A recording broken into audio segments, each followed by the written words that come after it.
I am Eva Oh, and this is the Teakink podcast. I've been a dominatrix since 2011, and I would like to spill the tea on my life. Thank you for listening. This is Ezada Sinn, and I am Eva Oh, and this is the Teakink podcast, and we are right in the middle of the Femdom Summit, your event. So thank you for having me. I know you've been speaking to 100 over people this afternoon, and so this is really lovely that you made time for this. Thank you so much. So good to see you again.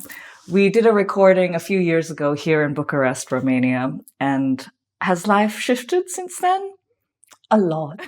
What has happened? I mean, you were already doing so much.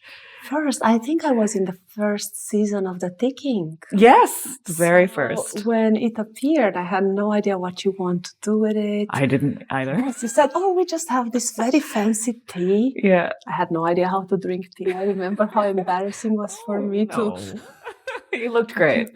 You showed me the ritual, and now I'm a big fan. I'm listening to your podcast every evening. So it's wonderful. Kind. Thank you. And yes. And now you're on it again. I am. I think you're the only guest who's been on it twice. I'm special. You are very special. I agree. And I feel very pampered because in your very full schedule, you made time to attend my event. You're the Femdom wonderful. Summit. I will make time. And wow.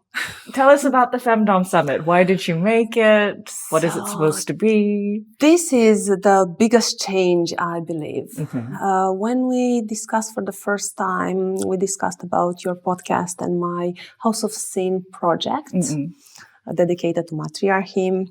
And I was telling you how small the community here in Romania is. There are lots of dominant women, but we are not very well connected. There are no events. We sometimes collaborate, film together, but there is not a sisterhood as I was hoping for. And that was maybe 6-7 years ago, I think 6 years ago. And now, together with Mistress Kenya, also from Romania, almost 2 years ago, we had this idea to create a big event dedicated to empowering other women in the fetish femdom industry. And she had a vision. And one day came to me and said, Ezada, I have this idea. I had this dream. I don't think it was an actual dream as much as a vision, where there was a big stage with monitors, and it was Caramel was there, Madame Caramel, and it was you there, and it was this event that we were organizing together. Let's do this together. And I said, like in Bucharest, it's like nobody comes here. Unless you came, but because we are friends and we're really connected, but it's not like the capital of Femdom or anything. It's not London or Berlin. I said, yes. She said, we can do it. We do it together. And we had dinner and discussed a little bit about the concept. I've been traveling all over the world for events for 20 years now. And I try to take little things, little inspirations from every event that I ever attended and create an event for me and Kenya. Hopefully, everyone will find something that they like. Because me and Kenya, we are very different. She is really a fetish queen. For her, the BDSM is very aesthetic. It's a lot about the visuals, the nightlife. She likes this, over-the-top kind of show. And I am more introvert. Well, she is an introvert, but when it comes to BDSM, she likes to The show. Yes, the clothing and, that image. Where for me, it is more about the spiritual part of DS relationships, the high protocol, the rituals, connecting with other ladies who share the same values. I'm more quiet when it comes to BDSM. I don't like to take the whip and make a look at me. I prefer to... You look pretty good doing that too. Thank you. But I think my aesthetic is more like I'm just lounging in my home with my friends, drinking tea or coffee, and we have the men serving, massaging feet, that kind of BDSM. It's the one that lifestyle, domestic, service. Yeah. Yes, I don't feel I need a dungeon or the clothing to really. So we created this 3 days event with different activities that hopefully will make everyone happy. Now, it's impossible to make everyone happy for everything, but I hope at least one of the events will fulfill the needs that every lady who is in the fetish or femdom industry has. Do you have a favorite event of the series? For me, this is the 2nd edition. And we just had, this is the 2nd day, so we are half the way through the event. We will see by the end of it how it is. I can talk about my experience from last year.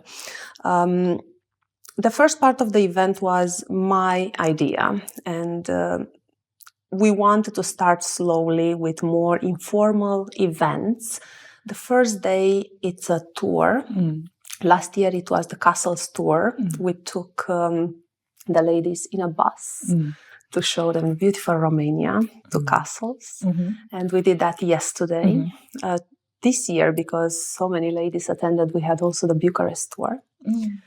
And for me, last year, that was my favorite part of the event because we were dressed informally and we had time in the bus to actually connect, discuss, get to know them, not from the image on Twitter or the website or the clips, but really as people.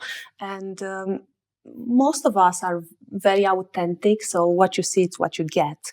But there are also huge surprises of women who seems to be very strict and cold, and but actually they are very nice and warm, and it's a pleasure to discuss with them on lots of other things, not just BDSM or femdom. So for me, the tours were a nice bonding experience. Yes, the best part. Yeah, I can't think actually of any event that has a tour integrated, like a femdom event. So it's quite unusual because you'd have like traveling events where people are having a pool party or whatever, but not like a cultural sort of experience. Yeah. I'm a history buff, so I tried this year less because I was too tired and stressed with how big this event got. But last year, I took the microphone from the guide and I started to tell little stories and history anecdotes, especially connected to the feminism. And oh, wow, amazing. I don't want to put you on the spot, so I'll talk a little bit longer so that maybe you can think about it. But is there something about feminism and Bucharest that might be of interest to a femdom or to a dom? It's not so much about what somebody can see here in Bucharest. It's how I consider our history as Romanians made us women are more open to taking the power. And Romania was under the communists for a long time, 70 years, I think. And I really don't like communism because it was something very bad for Romania. But there are some things good. It's a silver lining. And one of that is in communism, men and women are considered equal. And communism really tried to impose that view. In the communist era, lots of women worked manly jobs, like they will work in the factories, building, operating the crane. And that was part of, they wanted to put women in this position. It was some view as something very good, very something. And I don't believe men in Romania are submissive. I think there is this pseudo-machoism that they always want to show. But I believe here, as a woman, I always grew up with strong sense that I am enough, I am powerful, I can do whatever I want in life. It's not, this is a job for a woman, this is a job for a man. And I'm not sure if this is for everyone, but for me, it was an important step in actually, since forever in most of my relationships, even the vanilla one, because before I discovered BDSM, I always felt I have a voice and I'm not at all a servant for my boyfriend or husband. And I think that was very important. And how did you discover this world of BDSM that your personality seems to fit well within? I think there is a big difference in being dominant and dominant in a relationship, like female-led relationships, and being interested in BDSM. You can have one, you can have the other, or you can have both. In my case, I have them both. I'm a kinkster and I like to be dominant in my relationship. The dynamic is very important. I started as a kinkster and a fetishist. So when I stepped in the community, I thought I like the dominant role, but mostly because I like to humiliate or I like to inflict pain. And then developing relationships, I realized this superficial level of just BDSM in the bedroom or in a scene is not enough for me. I was really craving and entertaining the idea of being dominant outside the scene more than in the scene. And in time, I started to develop more relationships that have this total power exchange dynamic 24/7. It was somewhat difficult with the relationships that I already had. So we had to negotiate very well the terms. For example, Medor, he is with me for 13 years now. And when he met me, it was a mistress-slave relationship, but a very superficial one in terms of dynamic. And he's not submissive at all. He is a masochist. But because he understood my needs and we discussed about what my expectations are, we negotiated a total power exchange, but only for the period of time we are together. For example, if I see him for 24 hours, he will not have any money with him. He will not have keys. He will not take any decisions. I take all the decisions. But outside of that, he is free to do as he wants. So, but that's not the case for everyone. That's not the case for everyone, yes. What is usually more the case? Is there usually? There is yes. However, so my ideal relationship is where I have total power exchange 24/7 with someone, and that someone lives with me in the same house. Basically, like I thought about it and I can make a comparison with a very patriarchal situation actually in the history. You know the prototype of the white man in United States having the wife staying at home with the children, and I think they call that the 50s household. I wanted to say the 50s household. Yeah. That is kind of my ideal, just shifted. Yeah. Okay. So are you going out to work? From memory, they're working for you.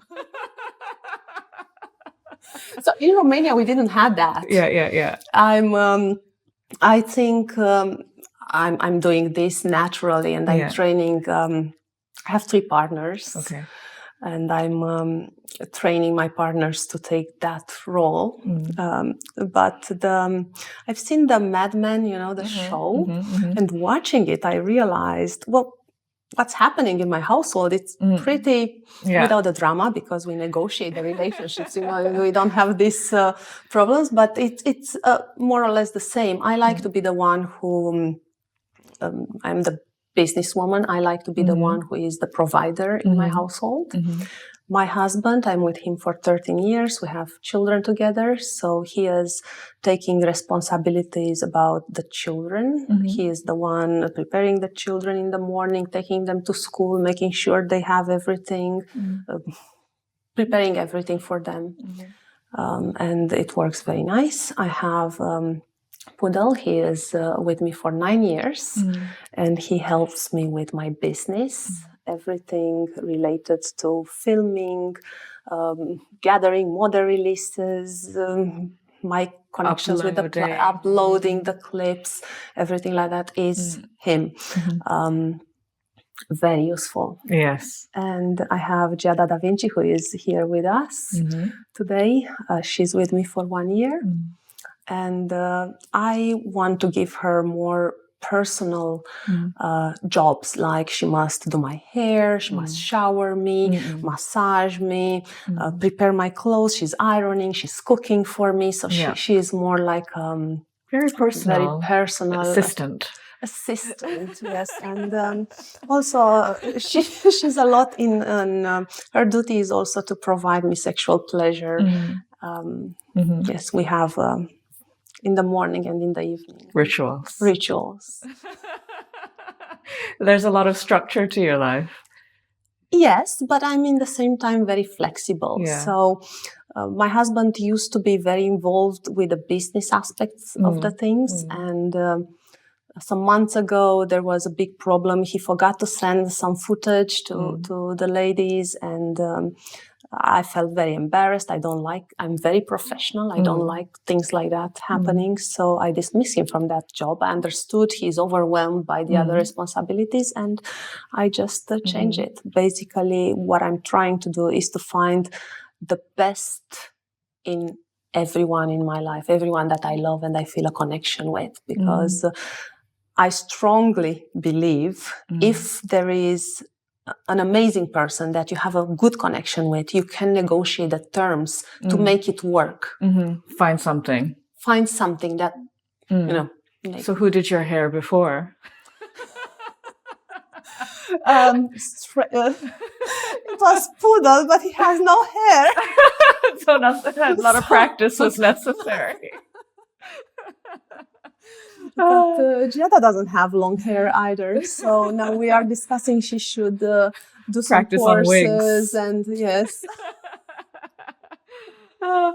You mentioned that your husband has more duties around the children.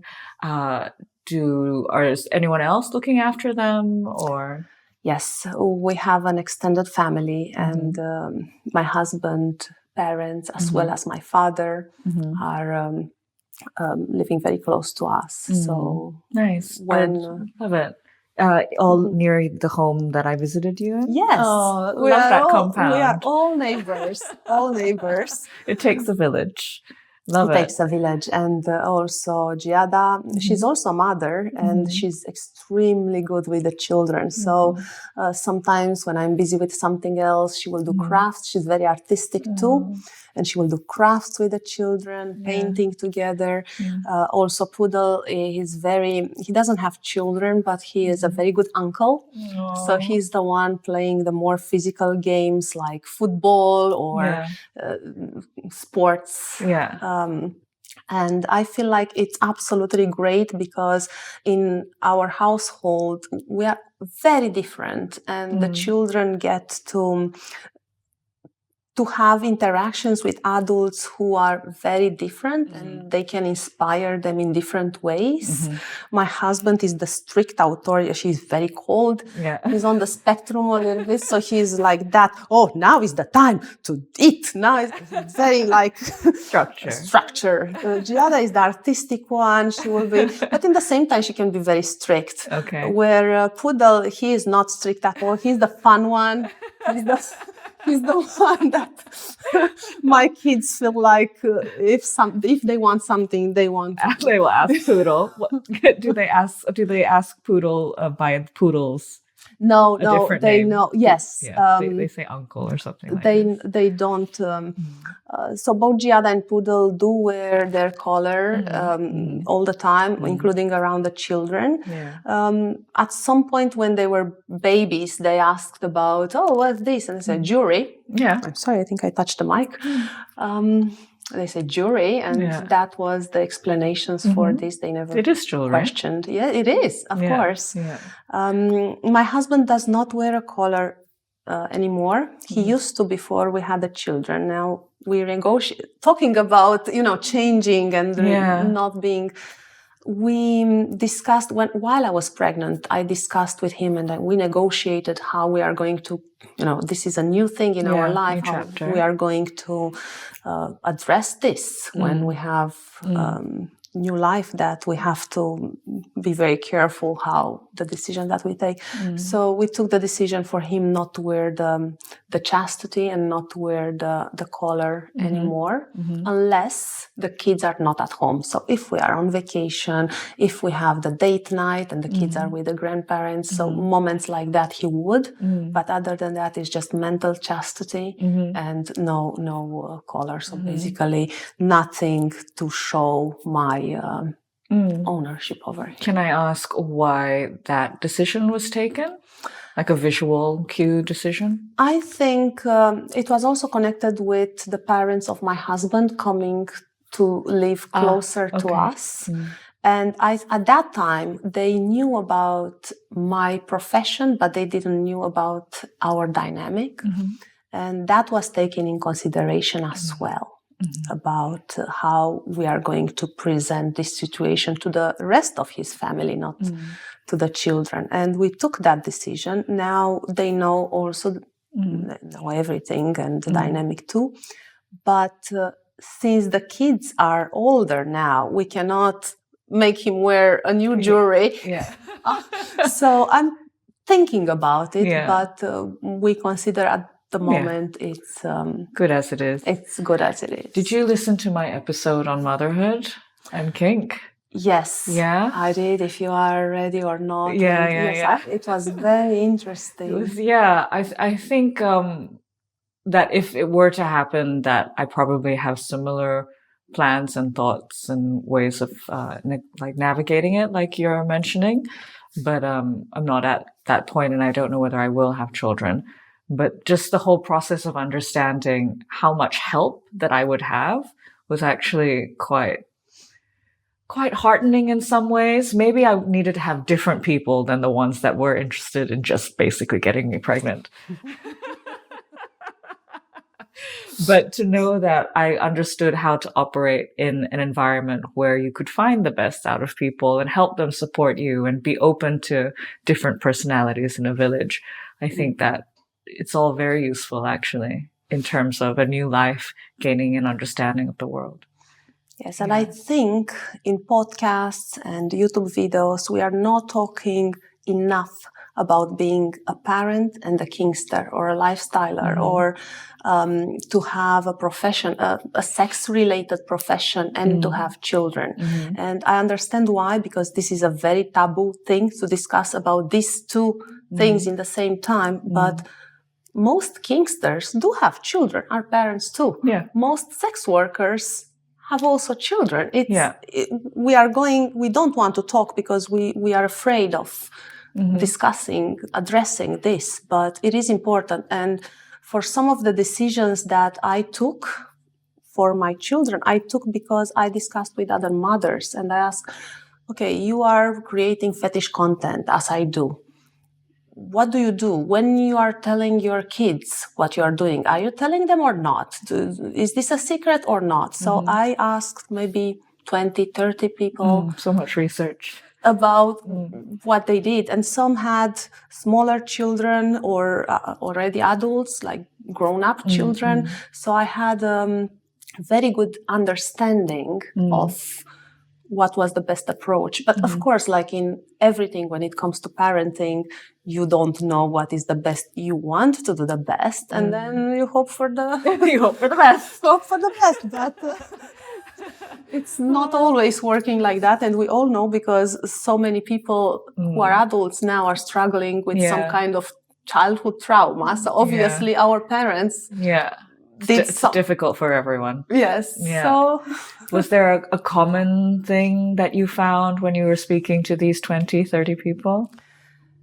There is one common thing that appear all the time in conversations with other people. They said, never lie to your children. Okay. And that was very good. It works for me because it's a principle in my life, never to lie. I think people who lie, it's because they don't trust them. They lie out of fear. And I don't have fears like that.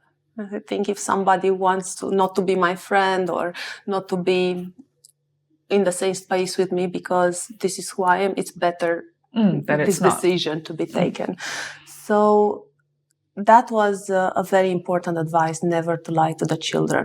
We don't disclose the whole truth, because it's depending on the age of the child, you cannot explain everything. My kids are now almost 7. They don't understand sexuality. They understand it from a biological point of view because we had a discussion about how the babies are made, but they don't understand the sexuality of pleasure or the sexuality of fetish. I don't want, obviously. So it's not a discussion for them to know. So they know I create content, I take pictures, I take videos, but they don't know the nature of that.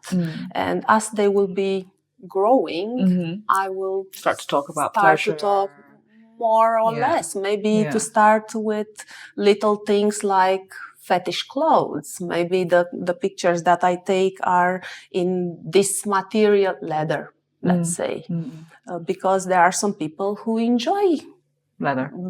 People dressed in leather. So in a gentle approach that will not shock, but in the same time, when they will grow, like they will be teenagers and they will start to have internet access, and they will find pictures with their mother in full leather, with a web. They will not be completely shocked. Oh, I thought she's a fashion model. And so that was the idea behind. It's not easy. No, and, it's of course not. Challenging. Yeah. I mean, even just independently of us, I think navigating, understanding pleasure of other people can be a challenging thing. When do you remember starting to engage with the concept of pleasure for yourself? When I recognize pleasure, like sexual pleasure. Yeah. Or was it like, what made you think I'm really getting something out of this humiliation thing, or I'm going to start looking for a community because this is really interesting for me? Oh, I was ready to tell you like deeper into my sexuality, but sure. Oh no, let's go deep. So this is a subject that interests me for some time, and I'm thinking, where is the origin of fetish? It is because when we were young, I'm a leather fetishist. So I'm always thinking, when I was a child, I saw leather, and now when I see it, I get this pleasure because I saw it in childhood. Or this fetish was always inside me, and as a child, when I saw people dressed in leather, I feel this pleasure, which I couldn't realize it's sexual, because when you are a child, you don't understand sexuality and you don't feel the sexuality, but you feel something. And then after when you start puberty and you start to be sexual, you start to develop this, this gives me the sexual pleasure. You identify and say, this is a fetish. So I'm not sure which was first. I believe it's a combination of both. But I wanted to mention that I started to feel sexual around the age of 12. And I started to pleasure myself. I would not call it masturbation because I had very little sexual education, and for some reason I didn't understand I can use my hands, for example. So I would have these very strange fetishistic rituals where I would pleasure myself and that will make me orgasm, but in strange ways. Such as? Fetishistic. I can tell you, I would like. I'm sharing this for the first time, and I'm very, very happy. It's because you, with your podcast, you share so many intimate details. You don't have to, though. But I want to. Okay. So when I was about 12, and I think was about the same time I started my period, 12 and a half, and I would drink a lot of water. I would cover myself in a blanket, very, very tight, like a form of sensory deprivation, if you want. And I will wait on my belly, and I would wait for the pressure in my bladder to push on the clitoris, and with just a little bit of a move, I would climax like that. Oh, so now I know more about what it feels like to be in a body bag. Like mummification. Make them drink a lot of water. Got it. And put them on the belly. Do you still practice anything like this? No, actually, I tried sensory deprivation 3 or 4 times in my life as an adult kinkster. First time was actually an event in Caribbean where everyone will try latex body bag when we'll go to float in the pool. I enjoyed that. It was not sexual. And several times I enjoyed it with my husband. And I understand it's actually not sexual at all.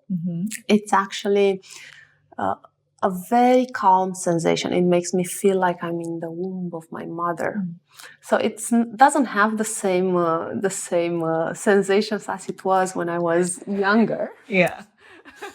But definitely does something to me, especially if it's if I have some leather, like I tried a leather body bag at some point, the one that I have, and it was pleasant. But again, not in a sexual way, but more like I can just relax and stay here and empty my mind, which rarely happens because I'm such an active person. Yeah. So was it nice having that bit of space? It was nice, but in the same time, it's something happening because I talked also with my therapist about that in my moments of anxiety. And I said, that really calmed me down. And he said, you should do it more often. I don't know why I'm not doing it more often. Because I can count on my fingers how many times I did it. How do you feel when you wear a catsuit? Do you like the feeling? I don't like the feeling of a catsuit, especially the latex. I don't like the feeling of latex. So it's not about the pressure then? Maybe it's just not being able to do anything? I'm able to do something. It's more like... also because I don't like to be very... I hate bondage. I don't like to be in bondage and not to be able to move. I think it's more the cocoon, the protection around me. Have you ever been in one of those tanks where you're floating? I was told I should try that. Should try that. I never tried. Also, if it opens up, kind of like an egg, and then it closes like an egg, so you're like in this womb, like quite literally, and then like floating. Okay, Giada, find one in Bucharest. We are going this week. That could be your next business. Yes, I think it's a great idea. Thank you.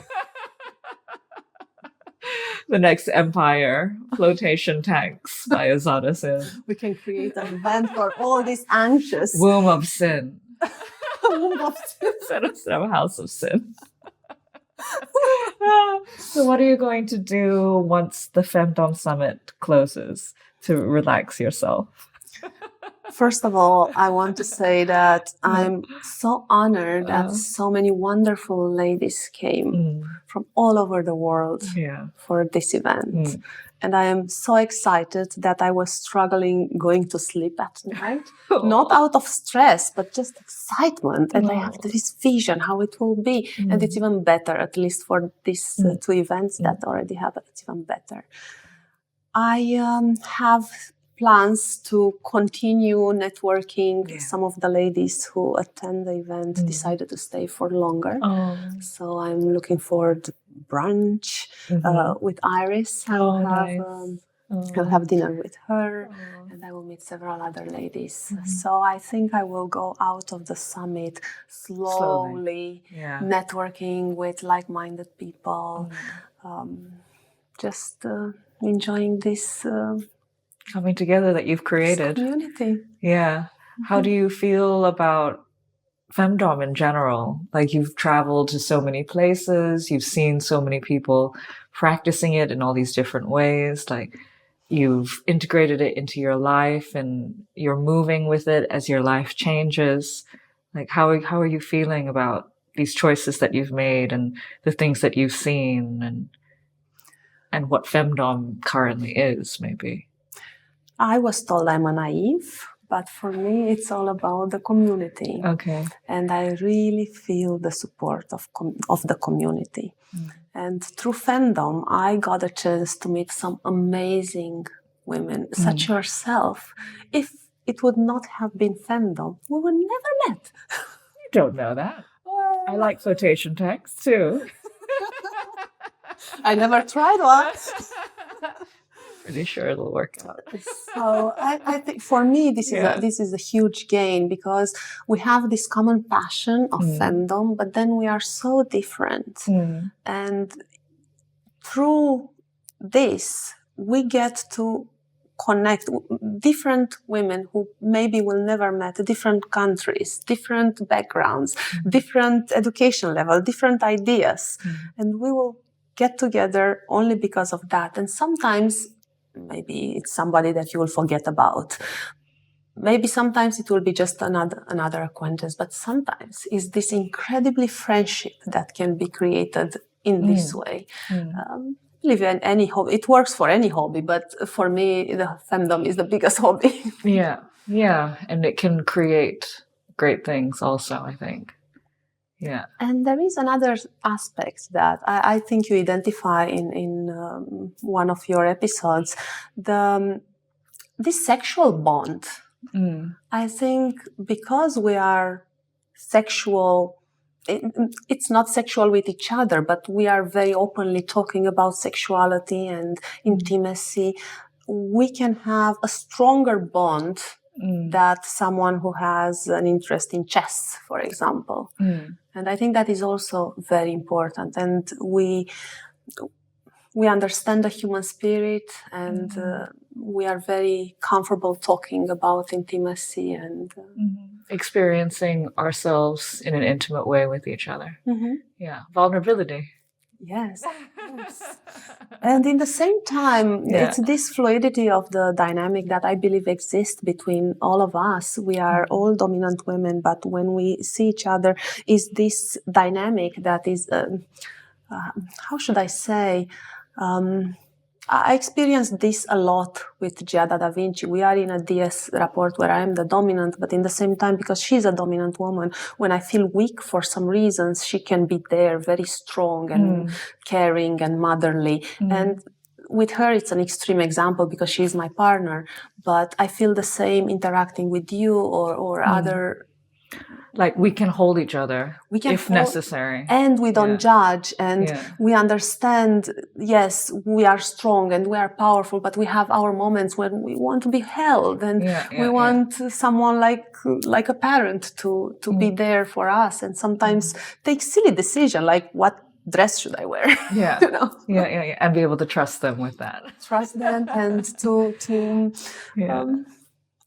not to feel judged. And I think that I'm similarly naive, and I came into it thinking that that was going to be the case with everyone. But as you've also pointed out, it's some people you connect with and some people you don't. Some people have the same values and some people don't. So I guess it's just us wanting to connect, but we get to do that from a perspective of a way that we've really looked deep into ourselves, and so we're able to be there more for others as well, I think.